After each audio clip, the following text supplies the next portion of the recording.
राना साहब, मैं आपसे स्टार्ट करूंगा। ये जो शोर है आईनी तरामीम का, अब ये कहाँ जाके खड़ा है और ये बार बार आपके ऊपर सवाल आ रहे हैं कि आईनी तरामीम पे इतनी जल्दी क्यों है, ये लोगों को दिखाई क्यों नहीं जा रही, इसको लोगों को सोचने समझने का मौका क्यों नहीं दिया जा रहा, इतना खुफिया क्यों रखा जा रहा है? बिस्मिल्लाह रहमान रहीम।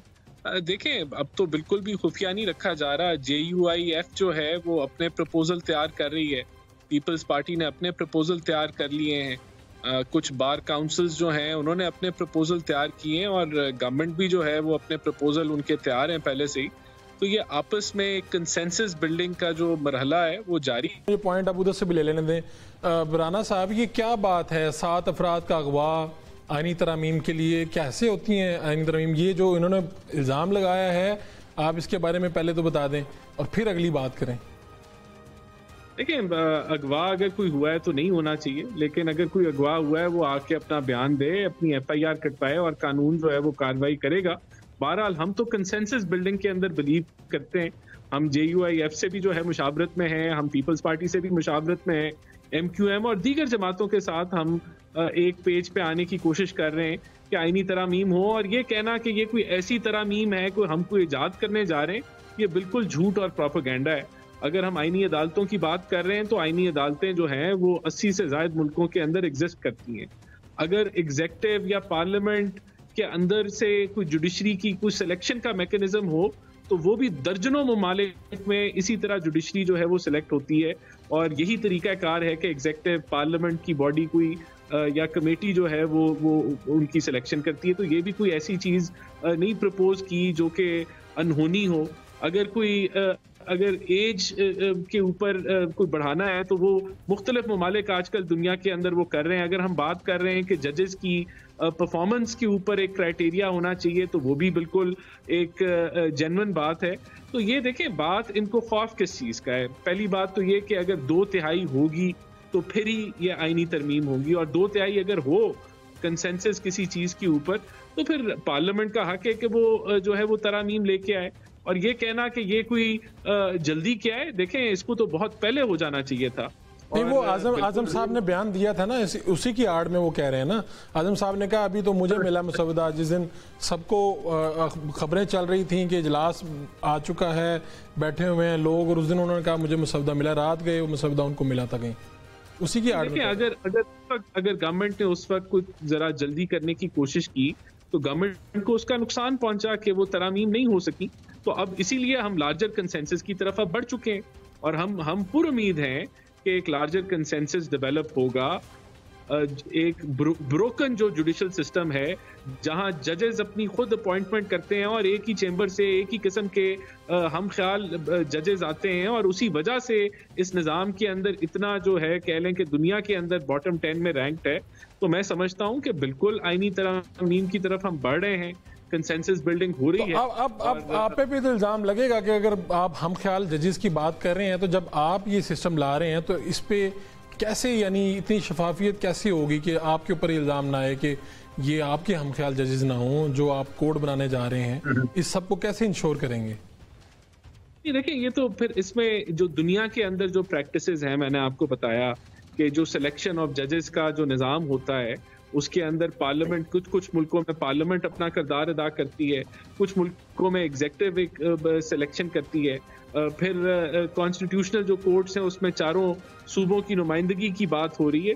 तो ये ऐसा ही मैकेनिज्म बनेगा जिसके अंदर सब जमातों का जब कंसेंसस होगा तो एक ऐसा बेहतर निज़ाम ही आएगा जो आज के बुसीदा निज़ाम से बेहतर होगा। चले तो अजहर साहब, एक बात को कि हमारी कोई जिद नहीं है, जो अगर अच्छी कोई प्रपोजल आते हैं किसी और जमात से, पाकिस्तान तहरीक इंसाफ से भी प्रपोजल आए, अच्छी तजावीज हो तो आप उसको भी एक्सेप्ट करेंगे, उसको भी शामिल करेंगे?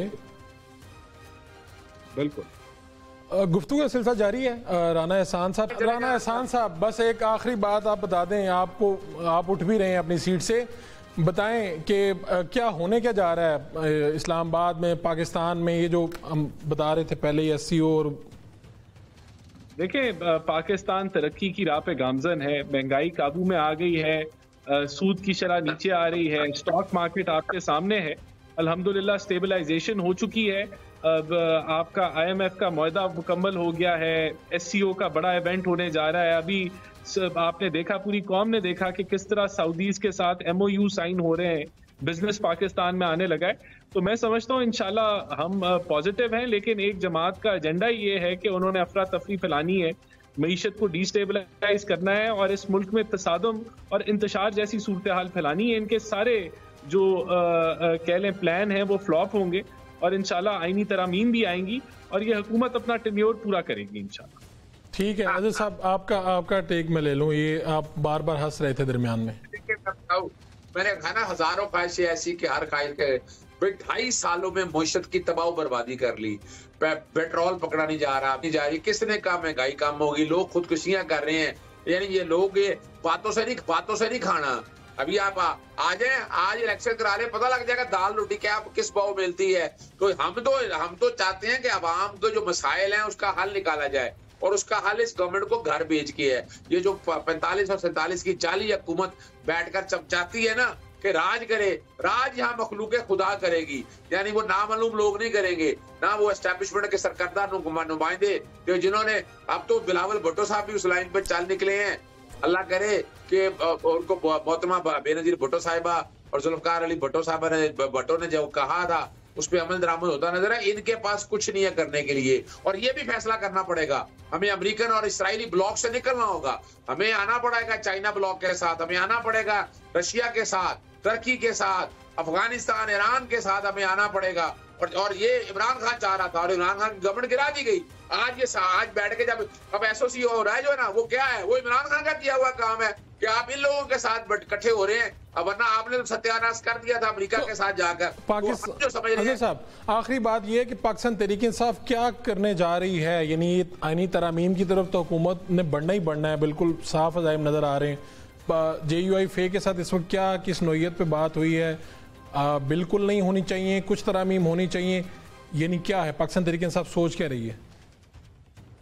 देखिए, एक बात तो बड़ी वादे तौर पर है, हम इस तरह की किसी आईनी तरामीम की और ये जो कि जाली असेंबली है 45 और 47 की, इसकी हम नुमाइंदा असेंबली आए वो तरामीम करे तो कोई हर्ज नहीं है। हमें इस असेंबली से तो हम नहीं समझते हैं लेजिटिमाइज हम इसको इस तरह से कर दें। पहली तो बात यह है। दूसरी, जो वोकला हमारी जो कमेटी है बनने वाली है, वोकला जो तजवीज करेंगे कि ये आईनी तरामीम होनी है, वोकला के साथ मिलके, सियासी जमातों के साथ मिलके हम वो आईनी तजवीज की तरफ सोचेंगे कि आगे जाना है या नहीं जाना। एहतजाज हमारा जारी रहेगा, प्रोटेस्ट हमारे जारी रहेंगे इस वस्तायत के खिलाफ, और इमरान खान की राय के लिए हमारी जदोजहद जारी रहेगी। हम एहतजाजों से बाज नहीं आएंगे।